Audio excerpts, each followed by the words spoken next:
It's another beautiful Sunday afternoon. This is Rubbin Minds. Welcome. My name is Egube, and thanks a lot for joining us on another brand new show here today. Elections getting very hot in the conversation. The campaign season is definitely in full gear. All the major presidential candidates of at least the three major political parties pretty much going in overdrive. The past week has been very, very busy for all of them. And of course, all the other candidates running for president in February 2023. We've seen speeches being made. We've seen rallies being held. We've seen controversial statements being made, as always, and Nigerians are continuing to dissect to be sure that the right candidate hopefully is chosen come February 2023. There's a lot of questions still ahead. We still have about 4 months to go before the election, so definitely a lot of questions are going to be asked. Hopefully we'll get all the answers that we need. And for some reason, the geopolitical conversation continues to be on the front burner of conversations. You know, what region matters more? What region should produce the president? You know, who should vote who based on where they come from and all of that. The North was heavily in the conversation in the last 2 days. But in all of that, Lagos State continues to be quite contentious for the candidates running for president, especially. We do know that certain factors, of course, getting played into this conversation. But February is still a long time away. For now, we're going to be focusing on today's show with Lagos. There's a lot that we need to talk about to find out, you know, where this center of excellence, the commercial capital of Nigeria, and basically for a lot of people, the nerve center of the country is at the moment and where it's headed. A lot of people have mixed feelings about Lagos State, where it is and where it should be, especially with the potential that we see that the state holds. I have a very special guest here with me today who's going to be helping us talk about this, and hopefully we get some answers by the end of this conversation. Samuel Egube is here with us, the Honorable Commissioner for Economic Planning and Budget for Lagos State. Thanks for being here today. Thank you, Ebuka, for having me. Yes. The economic planning part of things is very important to me, so we're going to be talking heavily about that as we go along. But first of all, you know, the 9th edition of the Lagos State Economic Summit just held recently, and you also unveiled a 30-year development plan for Lagos. What does this look like as quickly as you can, and why was this important? Okay, so growth actually is derived from accountability and conversations around development. So Egube, which is the Lagos State Development Plan, is that platform where we believe we're able to harness the collective minds of the people of Lagos and those who have stakes in Lagos and harvest thoughts around the future of Lagos and practical ways to implement it. It's also the platform where we feel we must account to every time we have that summit as to what we have done to the plans that have been undertaken in the last sets of Egube. To date, we've done 8, and this was the 9th. We had come out with 222 resolutions over 8, and we have implemented 210, which is about 95%. So when you see Lagos grow, or Lagos differentiates itself nationally and internationally, it is coming out of that commitment, actually, to execute resolutions that the people bring together. What was unique about this also was that we're also launching the 30-year development plan. As things change, and things are changing very rapidly in different areas, we believe we needed to proactively review the plan. We had a 15-year plan which Fashola had designed that was to end 2025, and we felt we should then take a long-range view to it, to say, look, there are certain things that will never be a 4-year dash. Right? There are certain things that will not even be delivered in 8 years. There are concepts that must connect together. And that is what the development plan seeks to do, to actually harmonize all our various plans.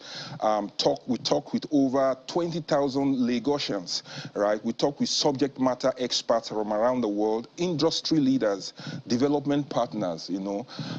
The vision of Lagos really is to be comparable, I mean, to be the model global African city, an economic and financial hub that is global in nature, and therefore we must compare ourselves with leading cities from around the world. So that is what the development plan is a picture of the future of Lagos and how we will get there. On the initiative side, over 400 initiatives, and how those initiatives also will be funded, and how that plan would be assured to be implemented from one government onto another government is the way is what's significant about it. I like that you mentioned that from one government to the other, because that's been the key for a lot of these conversations, and what people also worries a lot of people sometimes. You know, we've had 4 governors now, I believe, since May 29th, 1999 till date. And like you mentioned, Fashola, there was a development plan that was brought up. But we've also seen situations where a governor comes in and it looks like something is halted for something else to start. Fashola, in his plan, for example, the rail lines in Lagos should have kicked off sometime, I believe, in 2010, 2011, if I'm not wrong. We did hear the governor who succeeded Imam Bode start off this very sort of ambitious plan with the Lagos bus system. The downfalls were supposed to be banned at some point. The downfalls are still on the road. I mean, those might not seem like major issues to a lot of people, but we also know how that affects things like traffic. These 2 major things I've talked about now. The rail system, the downfall system, the lag bus that was supposed to be seamless at this point, we still see hitches. And there's always conversations or insinuations that this is because of, you know, governors trying to leave their own legacy as against continuing what the plan is. How do you, have this conversation when this is what people think or believe or see, and you're trying to have a 30-year plan on top of that? 30-year plan means that we have confidence in the people of Lagos that they will own their plan and they will ensure that successive governments fall in line. Must not forget the power that the people always have. If you are going to be campaigning, you are going to be campaigning around these plans. Because this is not a plan by the Lagos state government. It's a plan by the people of Lagos in the amount of engagement and harvesting of ideas from industry leaders to come up with this. This is what the people of Lagos truly want. And at the heart of it is that the people own it. And it doesn't matter how you tactically maneuver to the left or to the right of that plan. The structures around governance in Lagos ensures that you eventually stay in line. I mean, if I'm going to the House of Assembly to defend the budget, for example, they're always asking its alignment with the development plan. When we came out with when Mr. Governor came out with the team's agenda, right, which was great, emphasizing his particular areas of focus, we need to also align it with the development plan that was ongoing as at that time. Now, beyond that, the ownership by the people, which is really the ultimate, right, we also have the planning process, right? As we go through our budget process also, every MDA must confirm every initiative's alignment to the development plan as well. When you face the House of Assembly, they ask the same questions. The truth is that when the people of Lagos own these things, right, there's so much you can do outside the plan in the long term. And I think in making it 30 years is the confidence we have in the people of Lagos that they will own the plan and they will follow through with it. And they will hold government and own the private sector also accountable for it. We believe that once this happens, then everything will be on track beyond the internal systems that we have put in place to ensure everything really aligns with the plan. I mean, it's very important to plan for the future, and most of us who reside here, every Nigerian has something connecting them to Lagos. So it's very important that this is happening. But you can't talk about the future without looking at the present. And we keep seeing this recurring statistic about Lagos being the 2nd least livable city in the world. It keeps coming up, and it's almost like an embarrassment to the government, considering all the work you say you're doing and you're trying to achieve with this.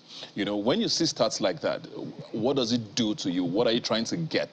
And what do you think needs to change for Lagos to sort of be seen as the global city that you're trying to make it look like?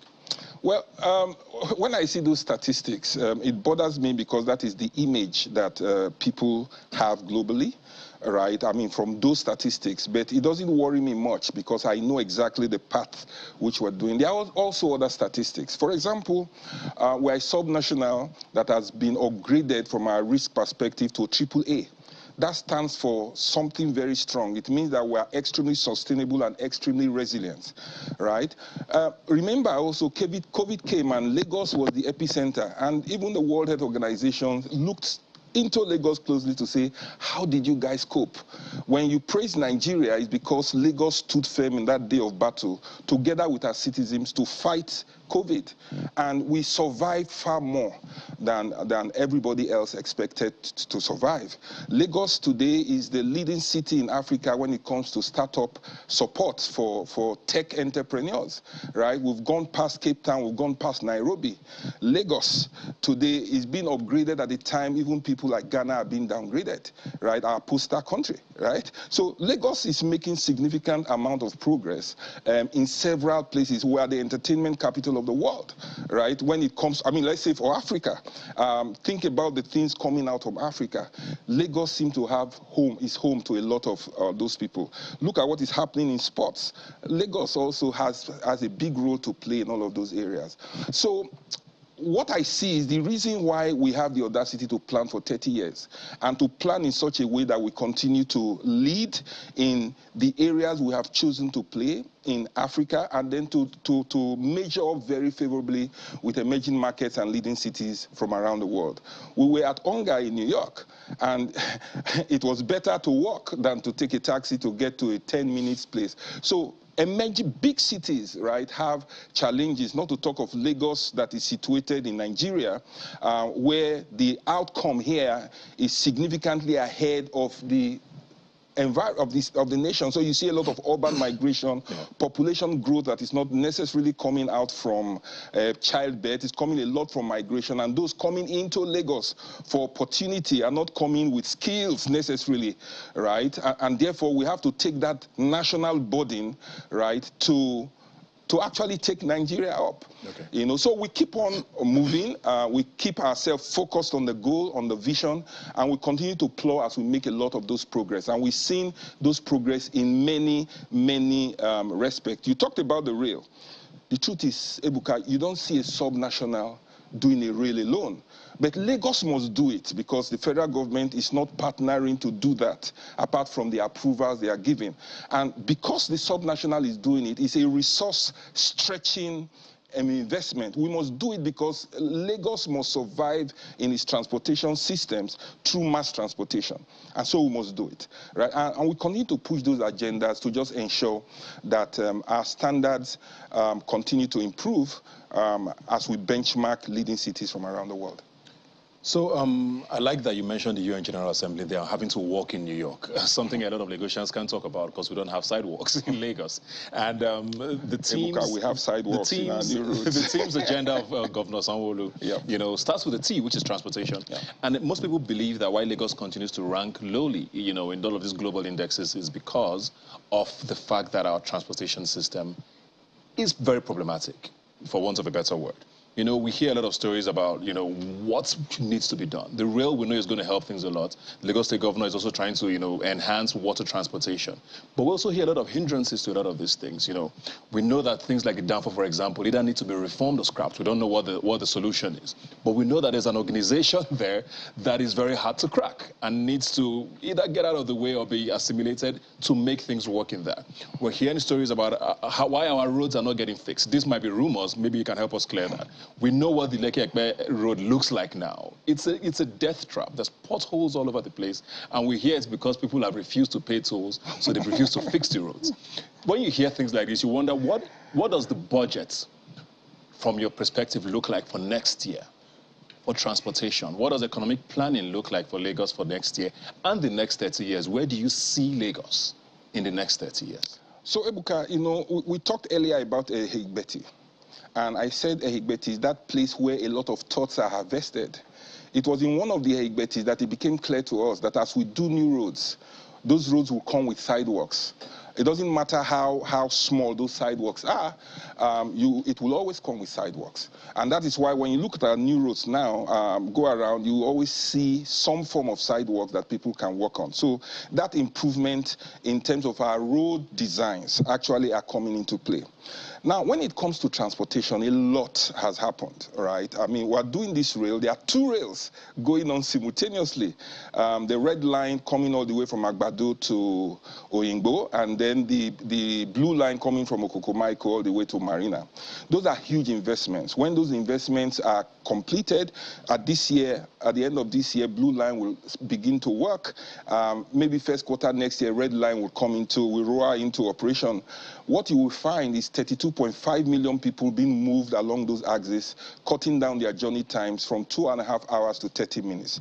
That is significant for a subnational to carry. And we have in the plan 4 other coded rail plans, right, that are supposed to come into stream. It's part of our rail master plan.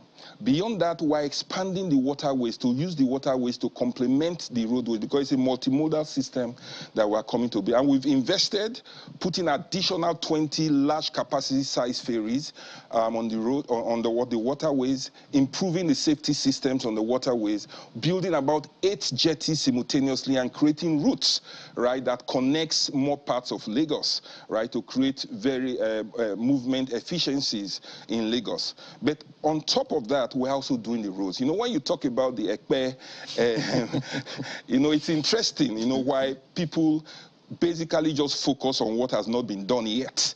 Right, you know, before it was the Eleko to Ekpe. It was said that, oh, we didn't want people to go to Ekpe. Now we've done the Eleko to Ekpe. We did a rigid pavement, thick concrete reinforced infrastructure, which has just been completed. It was meant to be in 2 phases. First, Eleko to Ekpe Junction, and the next one from Eleko to Abraham Adesanya, which is the one about to be flagged up, and it is where people are complaining about right now, for those people who are complaining. But a lot of people see through all of these things. They see what is being done. They see the urban regeneration in Ikoyi, in Victoria Island. They see what is going on in Sholuyi, in Bagada. They see what is going on in Ikorodu, what is going on in the Badagry area, right? We turned the Badagry Expressway to a 10-lane, and it's a big undertaking, which we intend to complete all the way to Kokomaiko and so on. So all our turtles are on. You can see the Okpebi link bridge has been, the Okpebi, Ojota Okpebi link bridge is coming up, right? You see the regional road coming out from VGC all the way to Freedom Way. All of those are things that intend to expand the capacities of our roads, right? But this is a mega city. And if people are migrating to Lagos at the rate as they are migrating and not going off, there has to be all of these solutions come into play. Unfortunately, these investments are not one-day investments. They take time to come through because money is required. And we have to figure out other ways of funding it, right, of funding this kind of development in addition to just using our balance sheet alone to do it. In terms of revenue, our yield on GDP is about just 2%. We need it to be about 5%, which is what the development plan says, right, to support the economy. If not, the economic activities alone would have challenges on the... so all of those things which we've said we would do, we are doing them and more. Right? When we came in, we didn't think we would be doing 2 rails. We thought we would just complete the blue line. But somehow, because of the vision of Mr. Governor and his audacity, he said, we need to do the red line because we saw a window. Now, if we didn't do the red line when we did it, now, given the inflation that we are facing globally and especially in the country, exchange rate movement, it would have been impossible to start that. Okay. So those strategic things we've done, and we've done them within fiscal sustainability, which Fitch rating, GCR ratings have recognized and upgraded us to AAA, ahead of other nations and other leading cities in Africa. Right. So there are things we are leading in. Let's talk about, let's talk about housing now, actually. And one thing I want to touch on is, this law that's supposed to have kicked in by now where, monthly rent is supposed to be, the norm now in Lagos. The executive governor of Lagos State had said that from January this year he was going to start enforcing that. This is October now. We still have landlords taking 2-year rents, or sometimes 3 if they can. What's it going to take for that to become effective? Because these are the things that's going to make the city a little more livable for people, isn't it? So it's a balancing act, right? So the truth is that if you have monthly rentals, then it's easier for people to rent houses, because then they can plan their cash flows, which they earn sometimes daily or sometimes monthly, to match their rental situation. But you also have, on the flip side, landlords who are taking monthly rentals, and you have tenants who are unable to pay and are unwilling to leave, right? So it is that balancing act around the investor side which is responsible for the supply side. Because if the investors do not see value in those investments, they will not make the investments, or they will only make investments for sale rather than from rent. And yet the population mix in Lagos is a population mix that is very high on rent compared to just acquisition of houses. Yes, the law is something that we are pushing, because we believe there has to be an ecosystem, right, that assures the landlords, right, that, I mean, if they take their rent on a monthly basis, they can be assured to continue to get that rental on a continuous basis. And if they do not, then there must be systems around which the rentals, I mean, those who are renting the house, will vacate, so that they can get more people in. I think it's in pushing that balance that you see the delay, pushing the balance from the law, in terms of the legislative side of things, pushing the law as it has to do with the enforcement of things, pushing the law as it has to do with the acculturation of our rental systems in such a way that we're able to bring balance to it, right? Also, in terms of our acculturation as a people, where you just feel, right, that you can seize people's houses because of the law, that they can't take you out, right, and you really frustrate the entire process. So we're navigating that already. Our agency, Las Rera, is pushing out narratives, right, both on the legal side and on the administrative side, that will just help land those things, so that people are encouraged to actually build for rental purposes beyond building for sale only. Okay. Let's talk about, you know, human capital now. Like I said before the break, Lagos is definitely, the influx into Lagos tops any state in this country by a mile. You know, people continue to, you know, flood into the city because opportunities are here, whether we like it or not. Do you view that as an advantage for the state going forward? Or is it a problem? Because we already see that there's literally nothing left. We're already overflowing into Ogun State, you know, and that's, we can see it even in the traffic congestion that's happening here.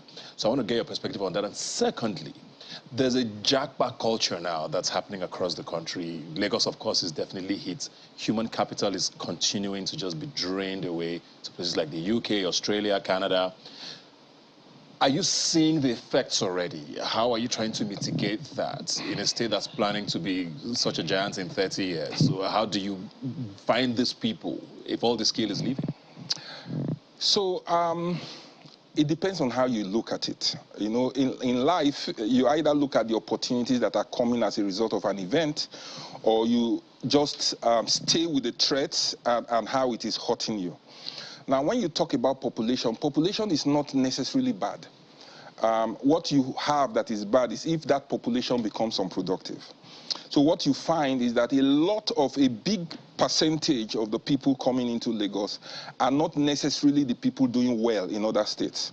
There are people who are facing challenges in other states. Sometimes they are unskilled, right? But you also have a proportion of them that are skilled and are just looking for better opportunities in Lagos. So when productive people come into Lagos, it helps in the prosperity of Lagos, because they come and they produce. When unproductive people come, right, they do not produce. Right, and that becomes a challenge, and therefore Because we are not a country, we cannot use visa regimes to screen out those people who we think qualify to come to Lagos. So what do? We're trying to work with our education systems, work with our businesses, right, to flip it a little bit. So we're strengthening education system. We just had two universities, one for science and technology and one for education. Why do we need the one for education? Because we must train people how to teach. Right, we must train them that the fact that you are good in physics does not mean you can teach physics. Right? And so we need that so that we can infuse more learning and get more teachers into our schools, right, to train the population. The second thing we're doing, we're connecting through what we call the labor management information system between the industries and the training institution, to just ensure that we are delivering the right type of skills that the industry needs. If not, you will deploy education and the graduates are as irrelevant when they finished as when they started.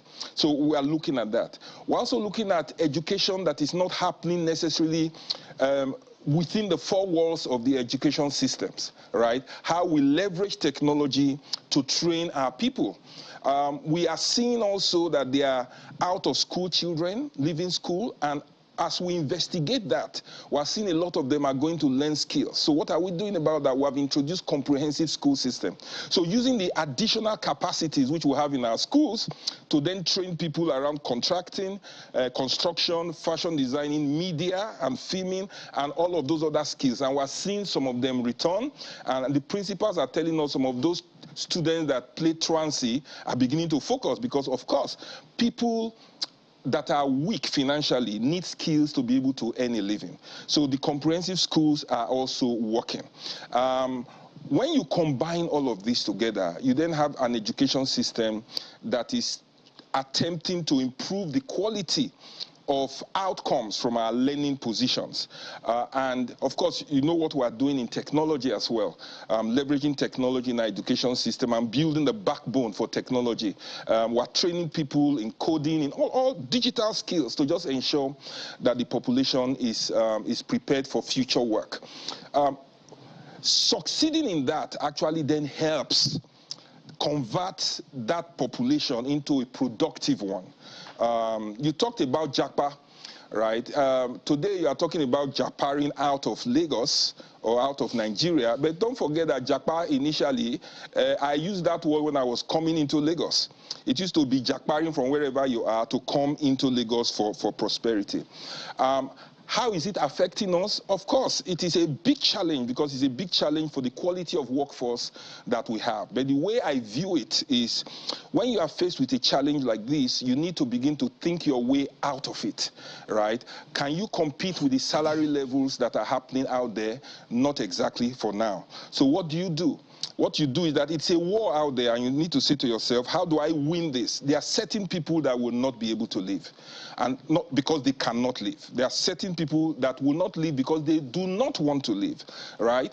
And so you focus on those that you have left and ensure that you give them the right kind of skills. You make the environment conducive. For example, in Lagos, we pay for their professional exams. For doctors, for example, we are building accommodation for them so that all of those things make life more comfortable for them while they work here. But think about it another way. One of the challenges we faced in the country was we didn't have skill transfer, we didn't have technology transfer, we didn't have policies, international policies that favored us as a country. So we need to also look at the good side of it. We talk about our diaspora remittances bringing in more dollars than crude. It comes from people actually going out. When they go out, they have the right type of exposure. Some of them go into government and influence policies internationally, and some of them are able to access international capital and they do businesses in Nigeria, and some of them are coming back. So in that light, you can then convert that for good and make it, create an ecosystem, right, that makes them see homeland as the place where they should make those investments, they should continue to make those remittances while you build your capacities. Okay. Look at how much it takes to train doctors, for example, abroad. It takes us about 10% the cost to do that. And with just one exam, they become international, right? So that is, we are cracking certain things, right? And I think we need to take advantage of that while we build the skill base in country to cope with the economy in Nigeria. All right, very quickly now, very, very quickly on the final note, I want to talk about multiple taxation because, you know, as much as Lagos might have some issues, it's built an ecosystem where, you know, certain industries are thriving. The tech industry is unbelievable. Music has become such a behemoth across the world. Nollywood has its home here, whether we like it or not. You know, so you're seeing all of these things still happening in spite of whatever it is, but everybody you meet in these sectors still and other sectors continue to tell you that one of the biggest issues they face is the multiple issues of, oh, you're paying this, you're paying that. Every day there's a new letter, there's a new envelope, there's a new thing coming in. What's Lagos' plan for the ease of doing business, for small businesses to thrive in a space like this? Because every country that has developed in the world developed because of small businesses, and we can't be left behind. Very quickly. Okay, so we're doing quite a lot. We have the Lagos State Employment Trust Fund that has empowered over 4,000 small businesses. We're also encouraging the private sector to do the same in their collaboration with us to do exactly that. We are improving every time in terms of ease of doing business, and a lot of that comes from our digitization systems. Right now, we're working on our EGI system for land titling. We are computerizing our construction and fiscal planning permit systems. But to establish a governance system around that, we are setting up what we call the Ease of Doing Business Council, which the Deputy Governor sits as chair, and where you have the private sector participating in that council to just ensure we continue to contribute to systems that improve that interaction between us and the businesses in Lagos. All of these industries which you are calling are thriving and are doing well despite the challenges that exist. There will always be challenges as we crack them, and it's important that people continue to see the progress and invest in that progress, which is what a lot of the people you see in entertainment and in the creative arts and in technology are doing. And as they do what they do, they unlock certain difficulties in the environment that makes even more people do businesses. I will tell you that all of these things are working, right, for us, and it's creating that system of improving. When you talk about multiple taxation, many times we do not understand the federation where we are. You have a local government that is independent and on their own, and they have rights within the law to set up, to undertake taxes. The state government as well as the federal government. And so you see, even in this Lagos, you see federal agencies, you see state agencies, and you see local government doing that. So they are multiple in the sense that they are different strata of government that are independent, right? But which is not necessarily bad, right, as long as the services are being delivered. What we do in Lagos to shield the people from a lot of this is that we then collaborate with the local government to say, look, let us come together and issue one invoice. So when you talk of the land use charge, for example, it used to be made up of 3 different tax lines, some of which were state government, some of which were local government, and you imagine you having 3 invoices, right? And we felt it is easier for you to have one. And so let us come together, because it's still our people to modulate how these taxes are run. You see it also in advertising, right, where we come together to say, look, let's harmonize it. So Lagos is actually streamlining a lot of these things, right, to ensure that the service point, the touch point on those taxes are leaner and are workable with us in government. On a final note now, we've talked a lot about 30 years, you know, the 30-year plan and all of that. But, I mean, Nigerians also like to see things in the immediate. We've heard a lot of promises about the rail for next year and all of that. Where do you see Lagos in October 2023, a year from now? What should Lagosians definitely expect in a year? Okay, so we talked about the rail, the Blue Line, which will be launched, which will come into operation, testing and operation before the year runs out. Right, we've delivered the Lekki-Ekpe Expressway from Eleko to Ekpe Junction. Right, we believe, right, that the Red Line will come into operation in the first quarter of 2023. Right, which that line, when you see it, is not just a rail line. It has 10 bridges going over it. So it's a very massive undertaking with stations. The Marina station, for example, is the size of a football field. Right, and it's elevated. So these are very huge projects going on. We would have delivered the 18 jetties, right, to enable our waterways expand in terms of the routes that you see. You'll see the regional road will have progressed also significantly. The Okpebi Link Bridge will have progressed, but it will not have been completed. It's the reason why we're talking of rolling plans, right? There are things which we are doing in the healthcare systems, renovations, new builds. We completed about 5 modern care child hospitals, right? These are full specialist hospitals that have been completed. We've triggered off the 1,000-bed K2 psychiatric hospital, right? We have signed the MOU for the media city, but those things are not things that are 30 days or 90 days in coming. There are things that will materially change the way Lagos is. The Lekki Deep Sea Port, which we are working on, right, will start operations this year. That is 3 times the capacity of Apapa Port. So if you see that the Lagos you know today came out from Apapa Port, think about what the Lekki Deep Sea Port, deeper than the Apapa Port, will do, because it will position us as one of the top 3 locations for shipping and logistics in Africa. So those are major things which Lagos State is facilitating to create that Lagos of our future. We should have taken Badagry Expressway to Kokomaiko, right, and continue to move those narrations. All right. Thank you very much. We're all looking forward to, I mean, I think everybody wants Lagos to work, whether we like it or not. And economic planning definitely is a big part of that. So good luck with everything, and good luck with the 30-year plan, and whoever succeeds. Hopefully, like we say, it's a continuous train. We don't want things to stop and start, and then we're back at the beginning of everything again. Thanks for being here today. Thank you, Ebuka, for having me. All right. We'll take it.